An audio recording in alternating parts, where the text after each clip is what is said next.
പരാതിയായിട്ട് പലരും വന്നിട്ടുണ്ട്. But then it gets resolved. And ഇപ്പോഴാണ് പലരും പേടി കാരണം പരാതി പറയാതിരുന്നിട്ടുണ്ട്. ഞാൻ അറിയുന്നതായിട്ട് അങ്ങനെയല്ല, പക്ഷെ കഴിഞ്ഞ വർഷം കുറെ കുട്ടികൾ കംപ്ലൈന്റ് ചെയ്തിട്ടുണ്ട് ഞാനിപ്പോ അറിയുന്നുണ്ട്. എല്ലാവർക്കും ഒരു ഭയമാണ്, പറയാൻ പേടി. നിങ്ങൾക്ക് ഇത് തുറന്നു പറയാൻ പേടിയില്ല? നിങ്ങൾക്ക് എന്തെങ്കിലും ഇതിന്റെ ആഫ്റ്റർ എഫക്ട്സ് ഉണ്ടാവുന്നുള്ള പേടിയുണ്ടോ? അങ്ങനെ ഇവിടെ എല്ലാവരും പഠിച്ചെങ്ങനെങ്കിലും പാസ്സായി, കാരണം ഇറ്റ്സ് വെരി സ്ട്രെസ്ഫുൾ കോഴ്സ്. അപ്പം അതുകൊണ്ട് അവർക്ക് എങ്ങനെയെങ്കിലും ഇത് ബാക്ക് ആവാണ്ട് പഠിച്ച് പാസ്സായി പോകണം എന്നുള്ളതാ. സോ അവരുടെ ഫ്യൂച്ചറിനെ പറ്റി കൺസേൺഡ് ആയിട്ട് പലരും കംപ്ലൈൻറ്റ്സ് ആയിട്ട് വരാറില്ല. ഇന്റേണൽ മാർക്കുമായി ബന്ധപ്പെട്ട എന്തെങ്കിലും പ്രശ്നങ്ങളുണ്ടോ?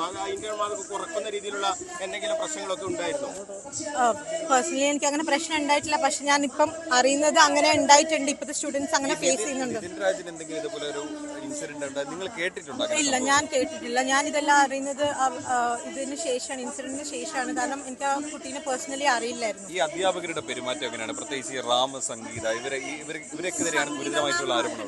ഞങ്ങൾ അക്കാഡമിക്കലി നല്ലോണം സപ്പോർട്ട് ചെയ്യുന്ന ഒരു മാമാണ്.